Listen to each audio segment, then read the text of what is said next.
I'm Antonette Bryant. I'm the President Business Agent currently of the local.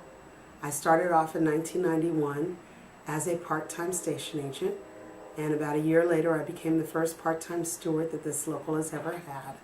During that time, I fought along with Doris Collier and Paulette Johnson to get dues reduced for the part-timers because we were paying the full-time amount, and part-timers currently enjoy that part-time dues paying.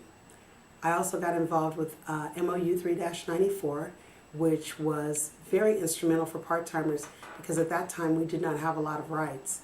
So that MOU provided us with line integrity, yard integrity, AM, PM shifts, 11 hours rest, and a variety of other things, the ability to do shift exchanging for part-timers. As a part-timer, I took great pride in my job, and part-timers still are very near and dear to my heart. In 1995, I became full-time, and I became a steward on various lines. I've been chief steward of various lines. I have traveled for the local since 1996, attending various trainings across the country, as well as participating in the ATU Black Caucus, which I've been a member since 1996, and the ATU Women's Caucus. I've been a member of that since I believe it was 2004. I currently serve as the recording secretary of the International Black Caucus in a voluntary role. I was the International Women's Caucus Secretary as well for 2 terms in a voluntary role. Right now, I serve as Recording Secretary for our local for 2 terms from 1997 through 2004. And during that time, in 2001, we got the best contract that we'd ever gotten at 655 and 6. It was an honor to be involved with the local at that time, speaking on behalf of the local. During contract negotiations, I was pretty much the primary spokesperson, but in 2002, the district wanted to eliminate 22 part-timers, and I had the opportunity to speak numerous occasions to that situation. Although the end result was not good, I was championing the role of part-timers and the inability of the district to balance their budget in an equitable way that would have provided for our part-timers to be able to stay on board. I've been involved in the union ever since I came on board. I will continue to do that.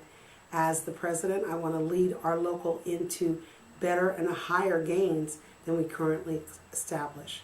I hope that with that, I can garner your vote.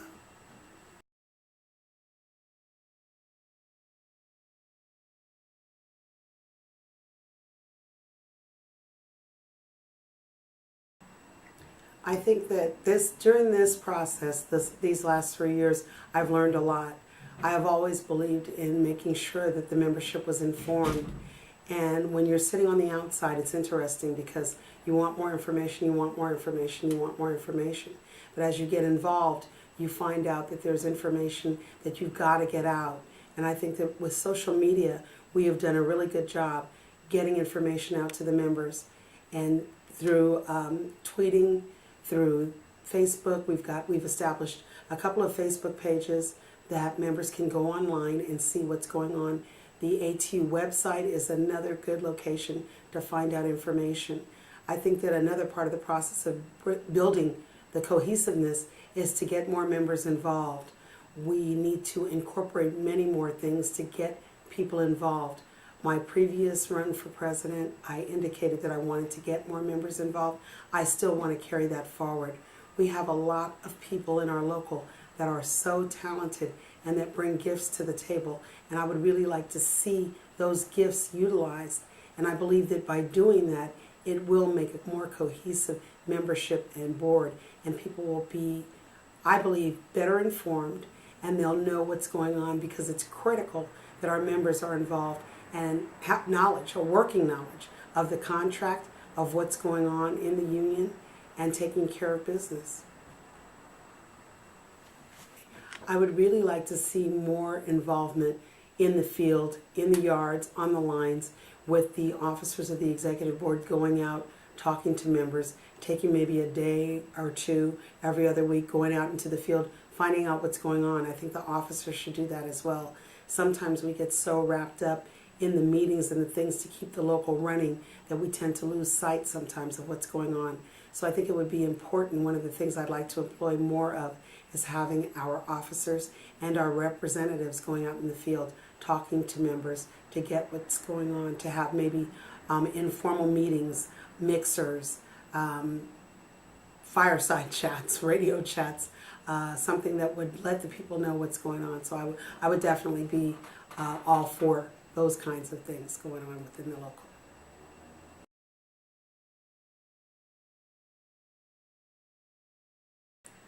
I believe that we need a two-pronged approach.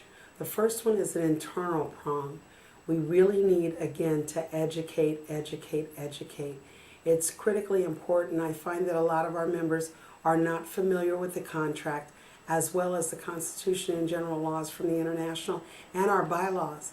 And in order for us to be a powerhouse union, we have got to be united. We have got to be knowledgeable, because knowledge is power.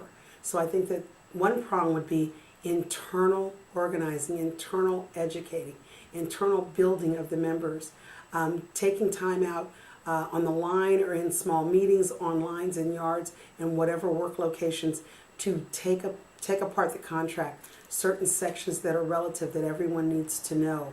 We need to have power. Every time the district comes at us, it shouldn't just be an officer or a steward. We are all stewards of the contract, and we should really make sure that everyone is properly educated. The other prong, I believe, is involving the community. The community is extremely important in what we're doing. I would love to see us get out and do more community work, helping more groups. We serve 4 counties right now, getting ready to be 5 counties. And we have members that live in all those counties. And we need to be actively involved, not just at negotiation time, but all the time, getting our voice out there and getting our faces out there so that the community knows who we are. I think that we also need to prepare financially.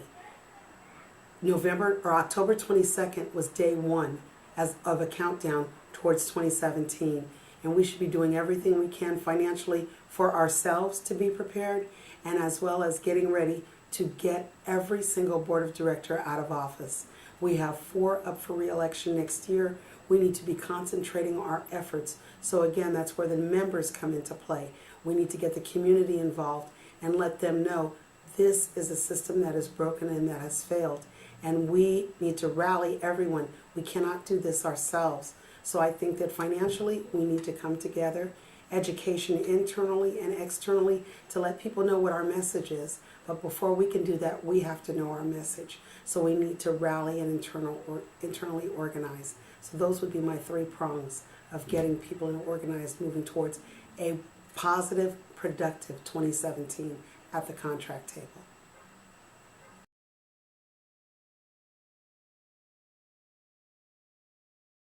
During this past 7 months, I've really been challenged. I think we've been challenged to try and get the public involved. And I think that part of the problem with being able to do that is, number one, we waited too late. We have to start educating the public now. We have to start embracing them now. Customer service, just a little extra good morning, how are you doing? The smile, the greeting of the passengers, talking to them, letting them know what our real truth is. Because the district will always have deep pockets where the media is concerned. Every Bay Area news group, radio station, TV station, newspaper is governed by the district. They've got deep pockets. We will never be able to match that. So we have to be smart and do street intervention. We have to get on the ground and start talking to people, start going out. For a time I was riding the trains, talking to passengers, letting them know what our story was, but more importantly, finding out what their story is and letting them know that our issue is their issue and their issue is our issue, and finding some sort of compatibility, some sort of agreement where we can move together and let them know we'll be there for your fight. And they will in turn, I believe, come to our fight. It's going to be tough doing it because there's a long, deep-rooted history and belief of what we are. And we have to really get in the trenches, roll up our sleeves, and prepare to get dirty to change the ideas and the vision that people have of ATU.